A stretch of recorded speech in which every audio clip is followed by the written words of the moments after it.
Indiana Jones, It's a podcast about Indiana Jones. Every movie, 1 minute at a time. Indiana Jones Minute. Welcome back to the Indiana Jones Minute. This is the podcast where we re-gift a sweaty hat to the film Indiana Jones and the Last Crusade, 1 minute at a time. I'm Tom Taylor. I'm Pete Mummert. I'm ruddy rosacea rubicund Jerry Porter. And I'm Professor Christy Porter. Welcome back, Christy. The professor she got the professor back. The gang's all here. That's right. There we are. All right. Sister to Baby Porkins. Come in, Baby Porkins. All right, we're here for minute 12 of Indiana Jones and the Last Crusade, which begins with the sheriff introducing Indy to the rightful owner of the Cross of Coronado, and it ends 26 years later off the Portuguese coast as an older Indy gets beat up on a boat. And I have an excellent question about this guy, the sheriff, who's taken the cross from Indy, the crestfallen Indy. Is the sheriff a dupe? Or is he getting paid off by these guys? Or is he just, hey, these guys, I'm the sheriff. These guys say that they own this thing. Their papers check out. Like, is he just sort of letter of the law guy? Or is he kind of shifty in some way? That smug smile leads me to believe that he's getting paid off. Yeah. That's good. You know, the last time I watched this, like minutes ago, there was like clear indication that he's like actually a jerk. Because Indy, when he said, oh, there's like 4 or 5 of them, and they're chasing me, and whatever, and then right here he says he's got witnesses, about 4 or 5 of them, or whatever, 5 or 6 of them, I think it is. Yeah. But he kind of throws that back at him. He's like, you know what? Come on, I'm 13 years old. You're the sheriff. We get it, but you don't have to be a jerk about it. No, he does have to be a jerk about it. Like, he does. He's the kind of jerk who has to be a jerk about it. Yeah. And he comes in, he very, very simply and sternly lays down the law. Yeah. Or the lack thereof. That's true. Yeah. You can sort of see the shotgun just lazily over his shoulder. You know, like, this is how it's going to be, son. Where's his dad? It's crazy. Nah. What dad? His dad really tuned stuff out. Like, there's a lot going on out here in the hall. Hold it down in there. Room. Trying to trace in my book. Maybe monomania is passed down. Absolutely. From father to son here. Mm-hmm. Yeah. What's the monomania, Jer? I learned it from you, Dad. Well, no, he just. Indy's dad just. It's nothing but illustrated manuscripts and. Down to 20 in Greek. Okay. Yeah, that's just he's just making stuff devotion. up. Yeah, single-minded devotion. He's just throwing out all sorts of things so he does not have to get up from that chair ever. Yeah. That's just sounds kind of awesome, actually. Well, then we get Panama Hat kind of hobbles into view, and I keep thinking he would make a great Doctor Who. Yeah. That's a look they haven't used yet. Yeah. Yeah. It's a little bit of a Peter Davison vibe, but he's definitely, he's got that black piping around the jacket and the cream colored suit. I'd watch that. Yeah. But like Jerry said, it's interesting because this guy's going to end up with the cross, and Jerry and Indiana's going to copy this look as well at the beginning of Temple of Doom. Yeah. Yeah. Without the hat, though. What's interesting is I know why that Belloc character has a cane, and it's because he's not an upstanding guy. Oh, that Hardy. Yeah. So thank you. So it is interesting. They do throw a lot of these tropes around, or at least sort of like, oh, I've seen that, but it's a little bit different.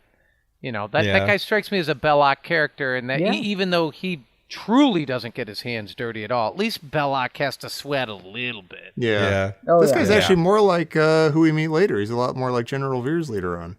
Yeah, he is. Yeah. It's kind of like the money behind the whole operation. Mm-hmm. Yeah. Mm-hmm. Yeah. What do you guys think about this relationship between Fedora and Roscoe? Because the sheriff gives the cross to Fedora, and he hands it to Roscoe, who kind of whoops it up. And I was trying to figure out, is But is this like a Mean Joe Green tossing the kid the towel? Like, is this like, hey kid, you did good? Or is he like, does he think Roscoe's gonna pull a little sleight of hand and give Panama Hat the wrong cross? Or, like, what's going on here? They worked this out beforehand. They have one. It just seems like a weird guy to implement the exchange. It is. It is. I get him passing it off to somebody because he wants to have his little moment with this kid who gave him all the trouble. Kid. Yeah. Yeah. But to give it to Roscoe, the least together of the bunch, no matter how you measure it. You know what? I know why he does it. I know why he does it because that's literally the most unsavory part of this entire day, is when he gets the cross of Coronado and he has to hand it over. I mean, listen, the fake indie Lifetime movie Indiana Jones, Fedora, man, he knows that what he's doing is wrong. He feels guilty here, and he's embarrassed and chagrined, and he's standing in front of this 13/26-year-old, and he knows that this is not the right thing to do. Really? I think we're watching a different movie. Yeah, I'm watching Christy's movie, I think. Yeah. No, he's embarrassed he's not. to do this in front of Indiana Jones. He is. He first of all, first thing he does, he takes his hat off. Well, right, he's inside. He's a gentleman. Well, Like no, the sheriff. look. No. Well, I wanted to say I'm thrilled that you're here today, Christy, for these minutes because you were just like in Raiders, in Marion's bar. In this minute, we have a hat-a-thon. We do again, we do. and so it's only appropriately that you're here. But everybody's wearing a hat except Indy. And the fake Lifetime movie Indy actually removes his hat, illustrating that he and Indy have a connection, right? Uh-huh. And it's kind of like they're peers, but when he does it, it's actually the only soft gesture in the entire scene. Everybody else, like the sheriff, is like, "That's it," and Roscoe's like, "Woohoo!" And even Half-Breed gives him a look like, "Yeah." And so. This is, I don't think at all that our fake Indy is happy to be doing this, or he thinks that this is the way this is supposed to go down. He might be looking for the cross of Coronado, and he digs it up and he finds it, and he just sort of want to surreptitiously give it to the bad guy Belloc in white. He doesn't want a big production. He doesn't want to have anybody see that he's doing it.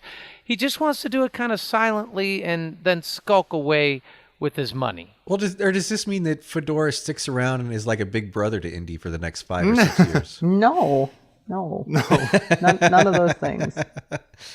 Yeah, I respect you a lot, Jerry, but I'm not getting that at all. I don't see any evidence of that. Okay. If you look at his face, like his countenance when the fake Indy, look at his countenance when he does this and approaches Indy, and like he literally hands the cross over. He's not like, there's nothing about him that's like, yeah, it's rightful owner. It's kind of like, no, it's very get cool. This out like, of my hands. Like I just won. Like it's very cool. Like this is how this is going to go. Everything's working according to plan. All right. Yeah. All right. If he's conflicted at all, it's just that like he's fine with winning. He's fine with how this went down. But he's like, you know what, this kid just went through a lot, and I kind of respect this kid. And I think that's all it is. I see me in this kid or whatever. Yeah. Like I think there's a little And of I that. want this kid to do well, or I feel bad because his dad keeps ignoring him. And Yeah. I heard all that Greek business through the window. Yeah. So do you think that they're like? Do they think that young Indy just lives in this house alone? yes. Yeah, probably. Or they're just like, You're oh, rich. there's no way this. Yeah, this guy's this guy's clearly not 13. He's 26. Yeah. This is his. Either that or that's where old man Jones lives. He's not going to do anything. He never comes out of the back room. Yeah. Right. Right. I've got something for you here, Jer. We've got another beautiful eye alert. Oh. Did you see Rough Rider's eyes? Rough Rider's eyes. No, let me look. There's a guy named Rough Rider in this movie? Yeah, there's a guy named Rough Rider in this movie. Wait a minute. Looking where's Rough Rider? like second 10 or 11. He's got these glad. beautiful blue eyes. He's the other guy. Oh, the guy on the right. On the far, yeah. Yeah. He does have beautiful eyes. You're They're right. like aquamarine. And they're even better if your name's Rough Rider. Yeah. Yeah. Those And are, you have eyes that are like ice and, soothing. Those are This is Dukes of the Hazzard deputy? eyes. No, he's the henchman. He's got the bandolier wrapped around his. Yeah, but where'd he come from? chest. Whose henchman is he? No, he was with them in the cave. He was one of the guys. He was one of He the guys. was? Digging. Yeah. Oh my God. It was these three guys. It was Half-Breed, Rough Rider, and Roscoe. He didn't make a big impression on me. No, He didn't have beautiful eyes then. No. I would have noticed. I think he's the guy that does the Tom Taylor. Get him. Wow. Is this, this living room is very heavy with greens. Uh-huh. Okay. Everything, and I'm wondering, is this to illustrate that this young Indy is a greenhorn? He's wet behind the ears. Yep. Like, or is it also sort of to illustrate that this is where the greed happens?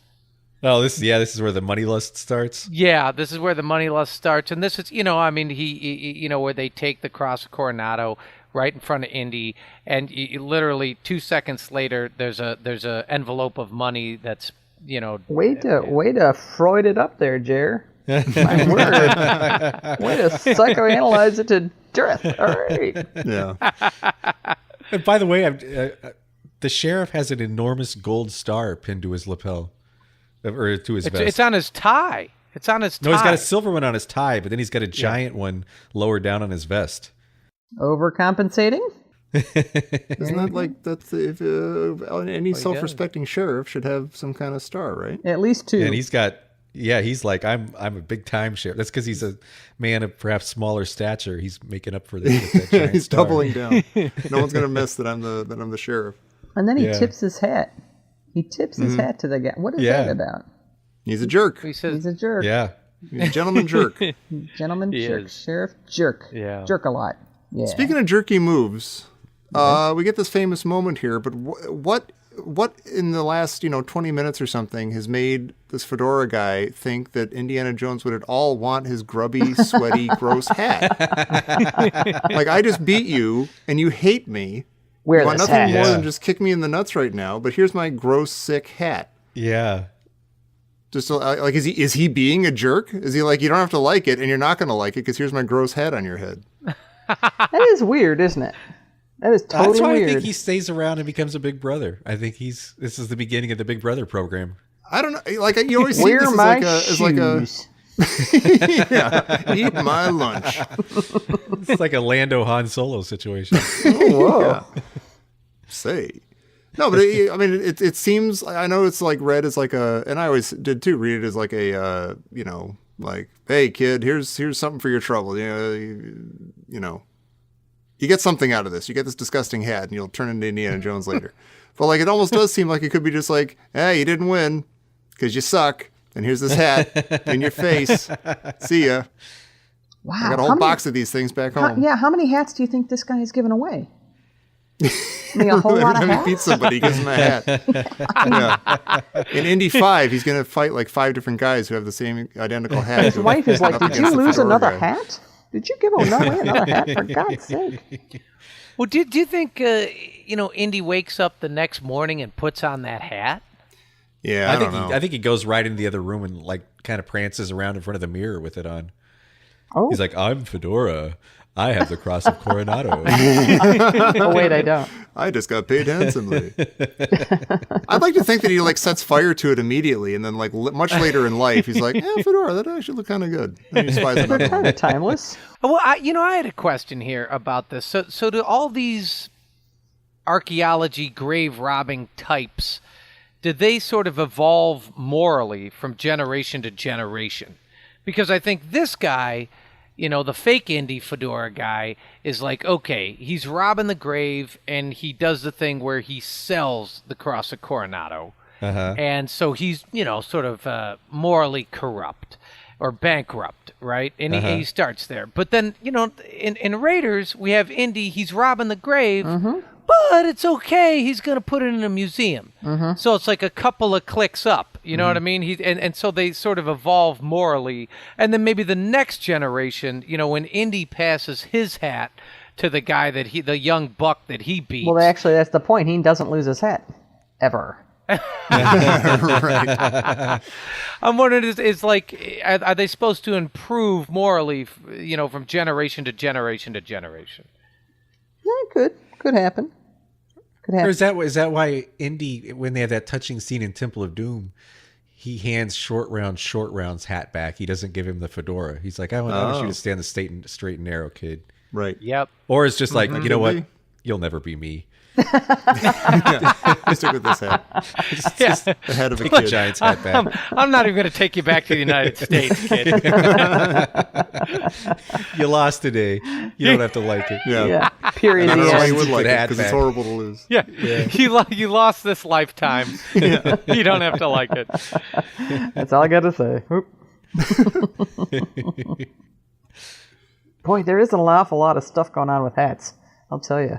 Yeah. Yeah. Well, that's why we're glad you're here. Yes, me too. Can I suggest Me for just too. a second that there might be too much going on about hats? like I think wasn't the ad for this movie was like in the posters like the man with the hat is back and stuff.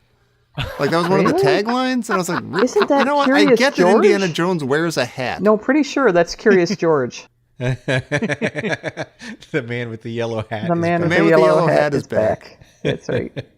Yeah, but I think there's too much about the hat. It's like we get it. Yeah. He's got an outfit and whatever. It's not like Han Solo's not the guy with the vest. So you be the film What? guys. All right. So because I'm not a film guy. So how much do we have to explain? Why do we have to Everything apparently. Apparently. We have to explain everything forever. Yeah. All right. You hit Just wait until Crystal Skull with the hat. Ooh. Oh. Okay. See, this is I knew that, and this is why I admire and respect you, Tommy, is because you're right. Oh, thank you. That's why I You're right. respect myself. We don't need this much with hats. Yeah. And we don't need to, explain every single thing, as we say. Right. I go straight to the, I don't need to know Boba Fett as a dad. No, I didn't need to know that. I'll say it this minute. I'll say it next minute. I'll say it minute 38, You minute say it at 78. least once a week. I think that would be awesome. But see, I think the hat's okay. Like I would have taken out the whip, I would have taken out the snakes, I would have taken out a bunch of that other stuff. But I think giving him the hat, I think that works. It I is like an that. awesome transition to Harrison Ford. Yeah. That is really Yes. good. Yeah. And it's a relief. I mean, I don't want to beat up on this whole opening section because it is fun but the bullet points of making the Indiana Jones action figure do get really old, and so I'm glad that that's kind of out of the way. And wherever the hell he got his hat, he's wearing his hat now in Portugal in 1938. Yeah. We can get on with the movie. And he's smiling. Is Indy like being punched? Like he's got a Yeah, he's huge sort of like grin an- on his face. Maybe he's remembering getting a hat? Is that what he's I'll never forget the day I became Indiana Jones. Yes, he's gonna be like- diddle-diddle. Is this guy's gonna give him his sailor hat now? He's gonna, hey, I'm gonna be a sailor. I'm gonna be a seaman now. We just See, but I think passing the this is hats around. perfect. This is a perfect example to illustrate his monomania. Again, he's getting punched, and he's off the coast of Portugal in the middle of some madcap adventure. But he's really just thinking about, God, when I'm going to put it in a museum, just like that day where I originally said I was going to put it in a museum. maybe this time I'll put it in a museum. Remember that day? Yeah, that day I said it belongs in a museum. It's a pretty I've good said it idea. every day since. Yeah. Well, I'm glad too. We get. I'm glad Christy Porter is here for this because we get perhaps our best evidence yet that this is all part of Han Solo's fever dream. Oh, you didn't. Is the lightning Oh, flashes? Pete. Pete, shame on you. What is going on? You caught me quite unawares over there. My word. Well, right after Indy gets punched, we see a bunch of barrels, and the barrels all say Carbonetto. Oh. Oh, Wow, Pete, really? You're Yeah. making this up. You are totally making Look this. at it. You Shame on can look right at it. Carbonetto. That's awesome. That's not even. I don't see that. See, I don't see it. Ooh. We only use those barrels for cargo. If you put them in there, it might kill them. Second 59. Second 59. All right, I'm going to. Dangerous chemicals, Carbonetto. Wow. We get right to this shot of Indy, and I feel like the real Indy, the real Indiana Jones, Yeah. Harrison Ford, and that's the payoff, right? Mm-hmm. And I want to say, like you, I'm not going to beat up the beginning of this too hard. I actually really like this. I like this opening, and I like the scene, and I like the acting in the last 2 minutes, too. I think River Phoenix does a great job. I like the sheriff. Oh, yeah. Yeah. Yeah, I sure wish we'd had more River Phoenix. He was something spectacular. Well, check this out. Pete, this is for you. What exactly is happening off the coast of Portugal right here? Because I'm thinking that maybe the bad guy in white might be returning the crucifix of Coronado back to Coronado's family. I mean, they're off the coast of Portugal. Yeah. Maybe they're just like, maybe he's literally going, no, I agree. That does belong to Coronado. Oh, maybe he put it in a museum in Portugal, and then Indiana Jones just stole it from there. Yeah, So, no, I didn't mean that kind of museum. I mean like in America or something. Yeah. Like a college museum on the 4th floor, Yeah. a geology building. I got to deal with Marcus Brody. What if the guy in white is actually returning it to Coronado's family? Yeah. Oh my gosh! Or Coronado's grandkids. I did not even see that the guy in white was there, and of course he is right next to the Carbonetto. The evidence. Yeah. Yeah. Pete's right again. I like that, Jer. That's awesome. Yeah. Yeah. Maybe I'm all on he's board just with that. returning it to its rightful Yeah, owner. it's- There's Must be nothing it. in the following scene to suggest that that's not the case. Like it's just Indiana Jones, that belongs in a museum. And the guy's like, whatever. Like, it doesn't say like, no, it doesn't. You got it. Yeah. See, that's why I'm upset at that whole little Roscoe sequence where he says that belongs in a museum or, that belongs to Coronado. And it's like, no, and Coronado's grandkids are dead. And you're like, let's hear this. I want to hear this discussion. Let's get a couple of curators and who belongs to what. But then, of course, Roscoe got his grubby mitts. All right. And he just, all he did, the only thing he knows is a woohoo. Yeah. That's his big line. Yeah. That was his big day. It was. Like he's gonna Yeah. remember that day for the rest of his life. And we don't even get to this actually interesting debate of what do you do if you find the Cross of Coronado in Utah in a grave with a bony finger? Whoa, yeah. Good questions Yeah. that we're not going to answer today. Maybe we are. I don't know. Does anybody else have anything else for minute 12? Well, wait a minute. What? Why, yes. Oh. Well, why didn't you say there's something before, Jerry? If you have There's something to come say- through the wire. It's a Oh. little bit bigger, Oh. and it's a Oh. little bit larger than the Oh. regular Professor Christy Porter. I don't think that's how telegraphs work, but okay. This just in from the largest Billy Goat Gruff, Mimi Porter, Esquire. Oh, boy, this is right up your alley, Pete. So did all this actually happen, or is this just Indiana Jones' dream of how he would have liked to have grown up? Wow. Wouldn't it have been great if my dad had ignored me when I was in peril? And maybe his dad was a helicopter parent, Right. and he could never make sure that door is left open, son. That cross looks dirty. Yeah, exactly. Maybe maybe he didn't. Who knows? Maybe he never was a Boy Scout, Yeah. and maybe he never had a corpulent best friend. How about a fresco? That's why he's smiling. He's just remembering that he's just having this fantasy in his head right now. Yeah, it's like, wouldn't that have been great if I had that type of childhood? It's like that You know, scene what in Top Secret when he's getting whipped by the Nazis and he's dreaming that he's like late for his finals. And he's like, oh, thank God it was just a dream. Boy, it could have been like that with the bugler in the living room. I got her and a baby Porkins spit all over me. I'm just getting beat up. So that means next time he sees Porkins, he was like, and you were there? And yeah. You were there? And the guy wearing this hat was there? Oh, my God. Well, that cinches it. That's minute 12, everybody. Well done. Handshakes all around. Yeah, so please come back tomorrow for minute 13. And until then, why don't you check us out? If you want to support the show, the best thing you can do is go to www, that's 3 W's, .patreon.com/Indiana Jones Minute. And you can support the show over there. Toss us a few bucks a month and you can get our extra bonus show, Anything Goes. And you can also we get about stickers and things every month, and it's a hootenanny. It's a lot of You fun. can get a postcard from us. Yeah, depending on what level you support us at, you get a personal postcard from me, Pete, and Jer. And I don't know why Christy doesn't do it. She probably should. Well, lazy Like, a bit. every other month or something. Pretty much. That's true. That's all you need. Actually, until tomorrow, have a nice day, and then come back tomorrow for minute 13 of Indiana Jones and the Last Crusade here on the Indiana Jones Minute. Good day. Right? That was a jerky one. You're right, Tom. It Yeah. was jerky. Yeah. That was jerky.